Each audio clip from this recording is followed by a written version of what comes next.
अगर आपके और आपके स्टूडेंट्स को ना मैथ से डर लगता है तो प्लीज़ ये वीडियो आप मेरी स्टार्टिंग टू एंड देखें। आपके बहुत ज़्यादा काम आने वाली है। ऐसी बहुत सारी टिप्स मैं आपके साथ शेयर करूंगी जिससे मैथ्स के लिए आपका जो डर है ना वो हमेशा के लिए ख़त्म होने वाला है।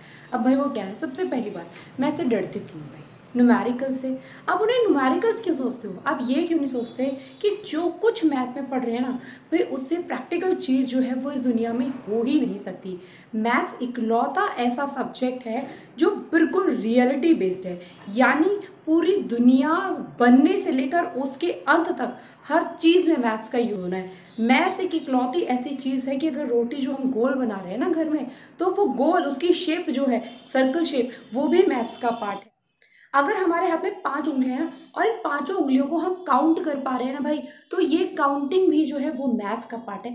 तब आसपास जो कुछ है, लंबा है, चौड़ा है, कमरा स्क्वायर है, कितनी दीवारें हैं रूम में, ये कलर जो है पिंक है, किसी दूसरी शेड जो ऑरेंज है, पिंक से ऑरेंज कैसे बना, यानी हर रेशियो सब कुछ आपके आसपास जो कुछ है वो मैथ्स।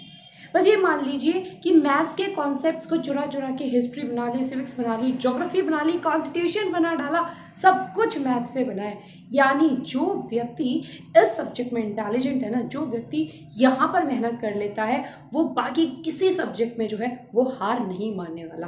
रीज़न क्या है? क्योंकि इस सब्जेक्ट को करने से जो आपका ब्रेन है ना वो बूस्ट होता है, वो फास्ट जो है वो काम करने लग जाता है। बट अब फिर भी अगर आपको डर लगता है तो भाई आगे मैं आपको ऐसी कुछ बातें बताने वाली हूँ जिससे वाकई में जो आपका मैथ का डर है वो धीरे धीरे कम हो जाएगा। आपको इन बातों को फॉलो करना होगा। सबसे पहली बात तो ये, भाई मैथ से डरते हो आप न्यूमेरिकल से, तो ठीक है, पहले आप क्या करें, आप न्यूमेरिकल से डर आपका इसलिए होता है क्योंकि मैथ एक ऐसा मतलब एक चेन है जिसकी एक कड़ी अगर आपने तोड़ दी तो पूरी चेन, पूरी माला जो है वो बिखर जाएगी। यानी आपको उसकी सारी कड़ियों को आपस में जोड़ के रखना है।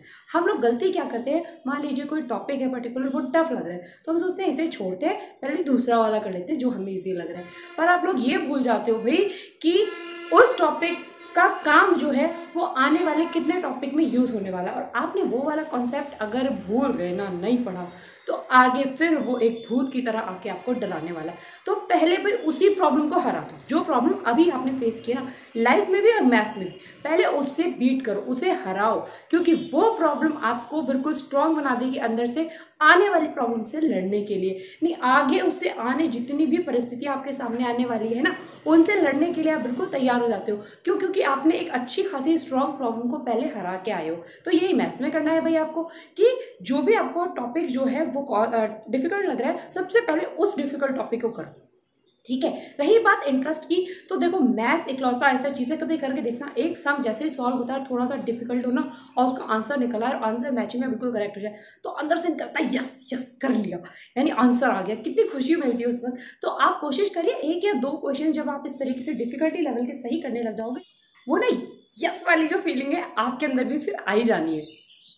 दूसरी बात जो मैथ्स की है ना, कि जैसे मान लो आपको एक टाइम खाना नहीं तो भूखे रह जाते हो, फिर दूसरे टाइम नहीं खाओगे कमजोरी आ जाएगी, और दूसरे टाइम नहीं खाओगे भाई बहुत ज़्यादा वीकनेस आ जाएगी, और नहीं खाओगे तो धड़ाम से गिर जाओगे। सेम मैथ्स के साथ है। यानी अगर आपने इसे छूट दी ना, इसे ऐसे खुला छोड़ दिया, इसकी प्रैक्टिस नहीं की, तो यही हाल इसके साथ होता है। पहले दिन थोड़े कमजोर, दूसरे दिन और थोड़े, तीसरे दिन और थोड़े, यानी इसकी आपको रेगुलर प्रैक्टिस चाहिए। अगर आप रेगुलर प्रैक्टिस करते हैं, चाहे थोड़ा सा टाइम निकालिए, आप जिस भी क्लास में हो, जिस भी क्लास के स्टूडेंट्स को पढ़ा रहे हो, दोनों के लिए, टीचर्स के लिए भी स्टूडेंट के लिए, पर इसकी रेगुलर जो है वो प्रैक्टिस कराइए। क्योंकि अगर रेगुलर प्रैक्टिस होगा, आपने देखा होगा स्कूल में मैथ्स का पीरियड रोज होता है, बाकी पीरियड तो ऑप्शनल होते हैं, हफ्ते में 3 दिन है, कोई हफ्ते में 4 दिन, भाई मैथ्स एक लौता ऐसा है जिसका जो है हर दिन होगा। और कभी कभी तो क्या होता है वीक में 2 डेज होता है इसका पीरियड। क्यों? क्या लॉजिक है इसके पीछे? यही है कि भाई इसकी जो प्रैक्टिस है वो बहुत ज़्यादा जरूरी है, और टाइम कंज्यूमिंग भी होता है कि भाई चीज़ों को सॉल्व करने में टाइम लगता है।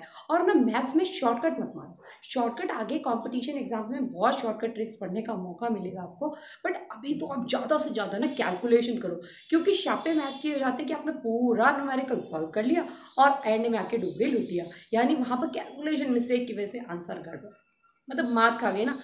और गलत आंसर चूज करते हुए क्या हो गया, सबको चाहते हुए भी रिजल्ट आपका डबल जीरो, यानी फिर देखिए मैथ्स आ गया ना डबल जीरो।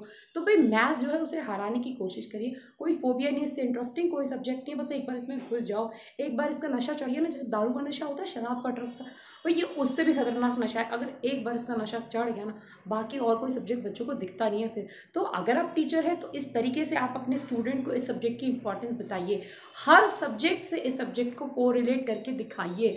और अगर आप स्टूडेंट हैं तो देखो बच्चों, समझ लो इस बात को कि इस सब्जेक्ट के बिना ना कोई चीज़ आपकी लाइफ में पॉसिबल नहीं। आप कहते हैं कि आगे जाके मैं बायो ले लूँगा, मैं ये कर लूँगा, वो आप इससे जितना दूर भागोगे ये उतना आपके पास आके चिपकेगा। यानी अगर आप कोई भी कंपटीशन एग्जाम्स, चाहे प्राइवेट चाहे गवर्नमेंट, किसी भी लेवल का देते हैं तो उसमें एप्टीट्यूड टेस्ट आपका ज़रूर होना है, और भाई वहाँ पे मैथ्स आती है। ऐसे मेरे कितने फ्रेंड्स हैं जो रोते हैं इस बात से कि यार मेरा सब्जेक्ट का मान तो बहुत बढ़िया है ना, पर मेरी मैथ्स जो है यार वो बड़ी बेकार है, इसलिए मैं कहीं अप्लाई नहीं कर पाता हूँ, तो मुझे बेसिक मैथ्स भी नहीं आती। तो भैया डो मरो, अगर आपको 10th तक भी मैथ्स नहीं कर पा रहे हो, ठीक है, कुछ टाइम बाद सब भूल जाते हैं, रीज़न क्या होता है, प्रैक्टिस नहीं करी, पर ऐसा नहीं कि उन्हें नहीं आता हो। ये सब्जेक्ट ना कभी भी आपके लिए फोबिया नहीं बनने वाला है। तो thank you so much for coming to my channel. अगर वीडियो पसंद आई लाइक कर दो, चैनल को सब्सक्राइब कर दो, और चैनल पे बने रहने के लिए बहुत बहुत धन्यवाद।